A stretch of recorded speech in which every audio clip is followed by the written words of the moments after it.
I never really wanted to tell this story because honestly, there's nothing exciting about it. It's just a situation that happened like 6 years ago or so. I did briefly mention in the beginning of the last video how some femboy fell in love with me. And if you don't know, I used to play Dota 2 a lot in my lifetime. I tried League of Legends. It's a bit too simple and it's just not for me. And it doesn't make it bad.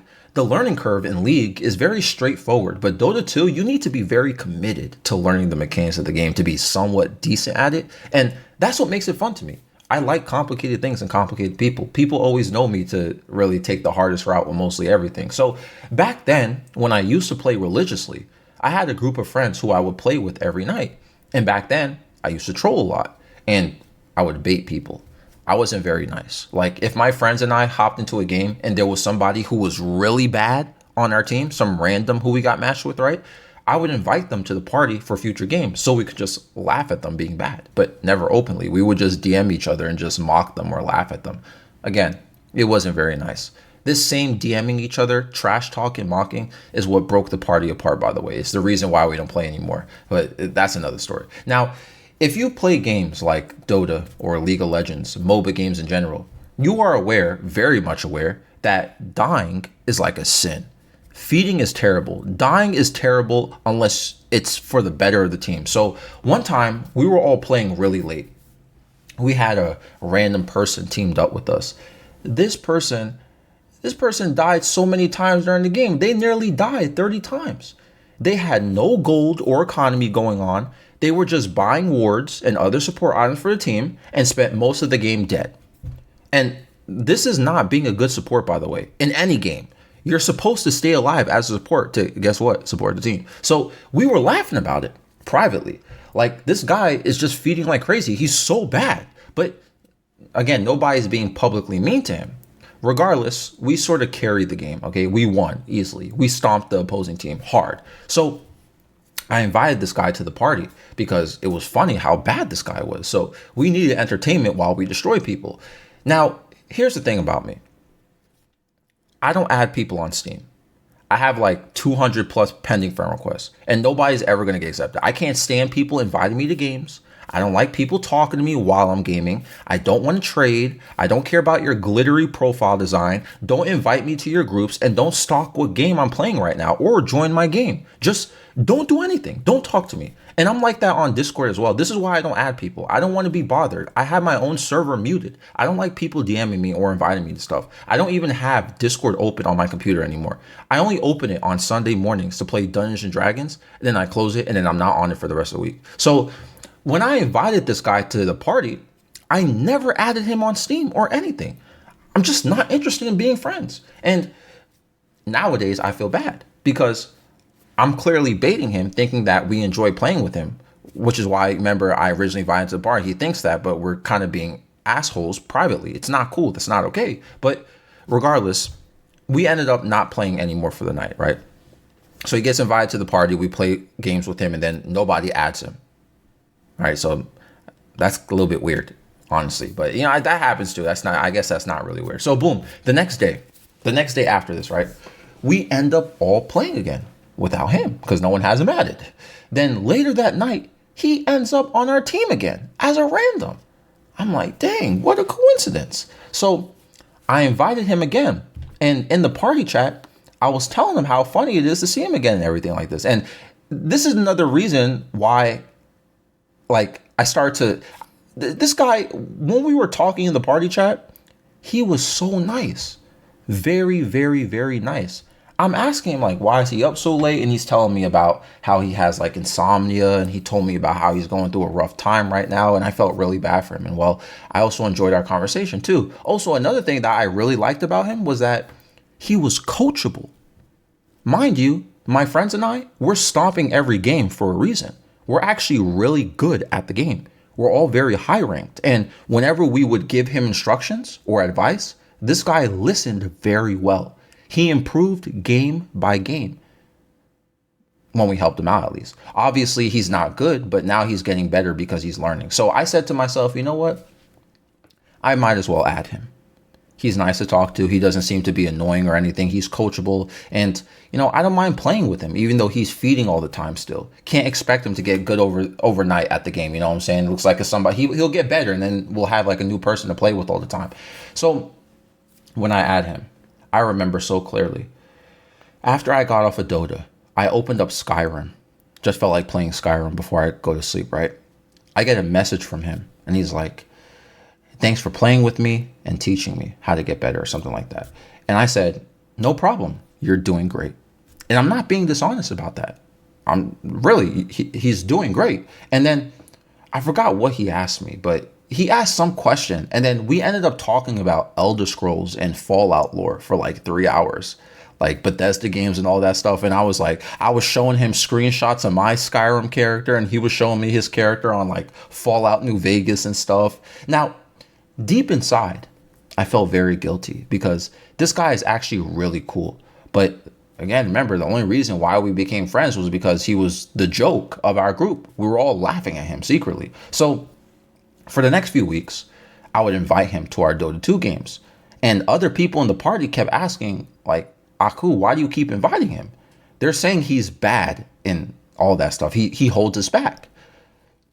Hey, listen, nobody's laughing at him anymore. Like, the joke is over. Like, so why do you keep inviting him at this point, Aku? You know what I'm saying? Now, at this point, I'm inviting him because I like him as a person. He's becoming a friend to me, at least. I consider him a friend. But because people felt he was so bad in our party, it started to get a little bit toxic.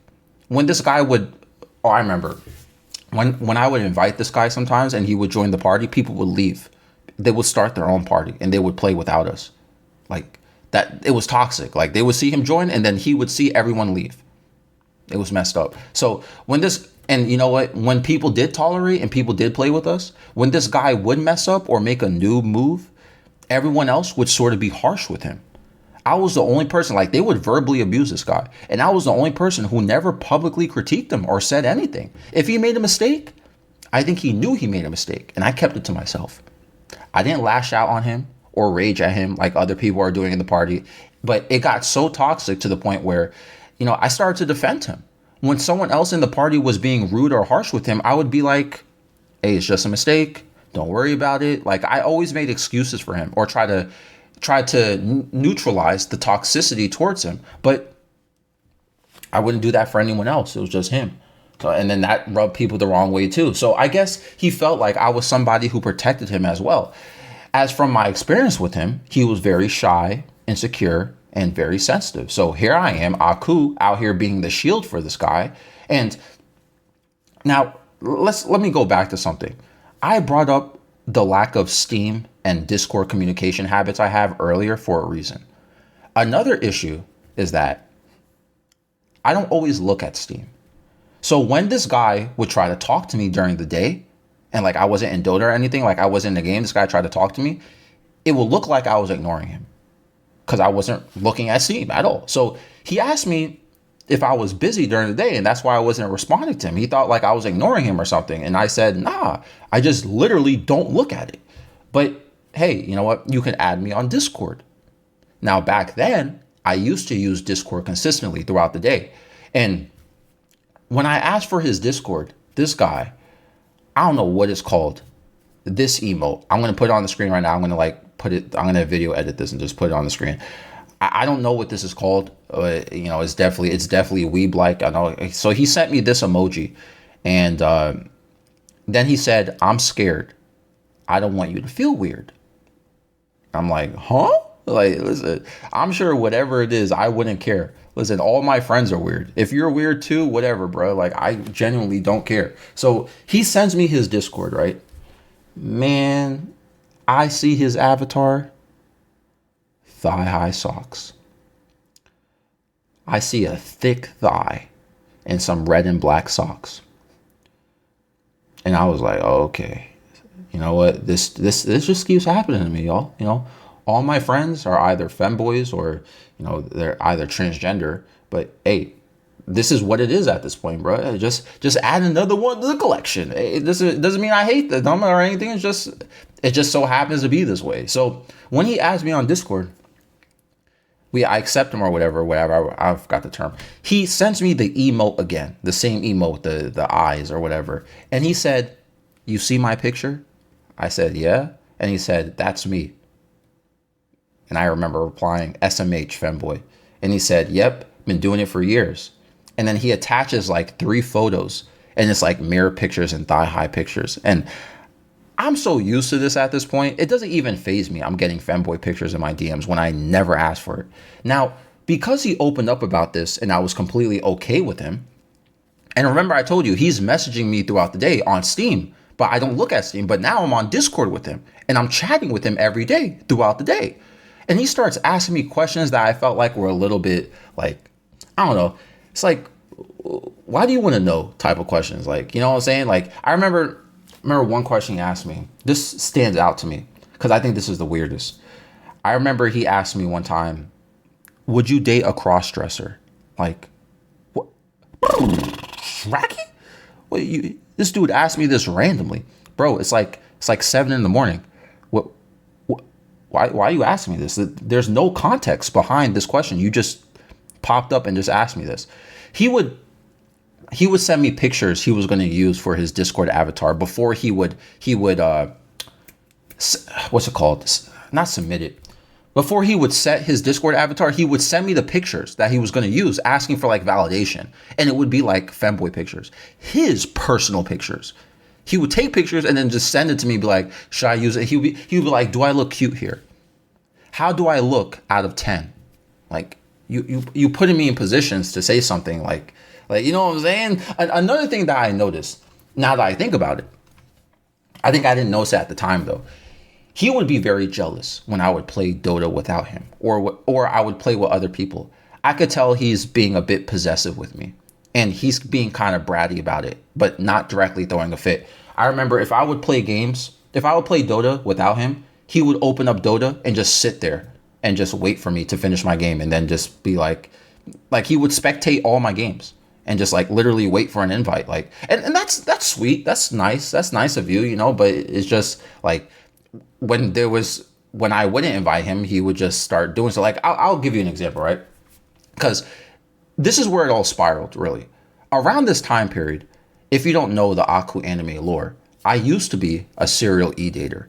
I guess I kind of still am because the Samantha thing lasted for like 2 or 3 years recently too, right? So listen, I started talking to some shorty online. Remember, this was like 6 years ago, so this is way before Samantha. She lived a few states away from me. She was like a year or so older than me. And I remember, because you know how it is when you start talking to somebody who you like now, you know what I'm saying? Like, you start hanging out with them more than you hang out with the bros. So like, I started hanging out with her a lot. We would play Minecraft together or play games on Steam together. And this is where it started to become a problem. Because this possessive side of him, or like how he would just like cling on to everything, like, I guess it was wondering why I'm not talking as much to him anymore. Or he sees me playing games with other people that are clearly meant for duos or something like that. I was even teaching her how to play Dota. So he would know that because it would show that. And he would randomly send me passive aggressive confirmation messages. Like, if he saw me start playing without him or start playing with the girl, right? He would just type, "Okay." Like, he would send me a message out of nowhere, "Okay," period at the end. Or just say whatever. Or just send me a message being like, "All right." There was always a period at the end of it, just one word, "Okay," whatever, "all right." So you kind of know what the tone is. And I would reply and be like, "What's wrong?" And he would either not reply to me or say nothing. Like, he would say nothing is wrong. So at this point, I start, like, me and this girl, we end up getting to like a serious relationship and everything like that. And one day I noticed, I was looking at my Steam friends list, because I'm so used to seeing this guy like following me around whenever I would play a game, you know. And I noticed he just wasn't there anymore. So I looked at my Steam's friend list and I noticed that he wasn't there anymore either. He removed me. He deleted me off of Steam. So I messaged him on Discord and asked why he removed me. And he said, "I removed everybody." This guy is a liar. His friends list is public. Like, you think I don't see that? He still had all his friends. He just removed me. So I'm like, bro, You just removed me. What are you talking about? You removed all your friends. And he didn't even deny it. Like, he didn't even defend the point. He got caught. And he started talking about how I started giving someone else attention, and that it made him angry seeing me play with somebody else, and that he really liked me and wanted to open up about like his deepest feelings towards me or something like that. And then when he told me that, I immediately knew what he was trying to get at, what he was trying to say. You know what I'm saying? And I'm like, I remember telling him this. Sorry, my eyes itchy. I remember writing a message just directly saying, like, I have a girlfriend. And I guess that part, that upset him, because when I told him, I just wrote like, hey, I have a girlfriend. I'm just spending time with her. He removed me off of Discord. He didn't reply to me. He didn't respond to that message. He just removed me right after. Years later, I did get in touch with him, and I just tried to see like what's up. I still think about people of the past sometimes. Like, I think about like, first of all, I feel bad for baiting this guy. I baited him to even be friends with me, right? But then once I got to know him, I really liked him and everything like that. And now it's like, now I'm not baiting him. Now I'm actually defending him. I'm like teaching him. I'm doing all this stuff, right? And like, we're being close. But sometimes I think about that. I feel bad for him, or just hope, like, I hope he's okay, because I still care about him and everything like that. So, like I said, years later from the situation, I did get in touch with him, and this guy genuinely hates me. He has so much resentment for me. Like, he hated that I even just spoke to him again. Last time I spoke to him was like 2.5 years ago or so. He says that he feels like I never cared about him or liked him. I did care about him. I didn't like him like that, but I did care. And like him as a friend, but he was aiming for something else. And that's how he took it, because I was being accepting and caring for him. And, I brought that up to him. I was like, saying like, yo, I didn't like you like that. And, he never addressed it. He never would address me saying that. He would just sort of switch to the next topic and start rambling about something else that he is mad about with me, and I've experienced that like a million times. You ever argue with somebody? You ever argue with like somebody who you used to date, or somebody who you had a crush on? Like, they'll never address the fact that you like them. They'll always like talk about everything else. Like, I'm so used to this, you know what I'm saying? Like, I already knew what was going on. And this goes to another video or another topic that I spoke about in an older video that I don't remember what the title was called. But look, just because someone is being nice to you, it doesn't mean fall in love with them or romantically attach to them. You shouldn't be like falling in love with all your friends. You know what I'm saying? You shouldn't fall in love with people who, just because, they're being close to you, it doesn't mean you fall in love with them. You know what I'm saying? Like, I was being genuinely nice to this guy. Like, it did start off fake, sure, but when I got to know him and everything, I felt like I made a friend. But I guess he's not used to that. He's also attached romantically to an extent. I feel bad about it. But honestly, see, this story is not very exciting. For anyone who uses the internet as their social life, this whole story is something that happens every day, right? You probably experienced it too, to some degree or an extent, especially if you get close to people who you do meet online. It's very flaky. People want different things, but don't express it. People can't read the tone. People get lost, and people misunderstand or misinterpret things. And I've been on both sides of this. I remember really liking somebody at one point, and she only wanted to be friends, but she was giving me signs. It felt like that. It felt like she was giving me signs, but maybe that guy who I'm talking about in this video felt the same way about me, that I was giving him signs. I'm telling you personally, I wasn't, but it's hard to really know that stuff through text chat. It's hard to really know that stuff when this guy never really had somebody who cared about him like that, and then he started to romantically attach, like, you know what I'm saying? And we never we never voice chatted, him and I. So he doesn't really know my tone or my attitude towards everything. It's just one of those things. Hey, it's just part of the internet. This episode is found on Spotify and YouTube. I'm out.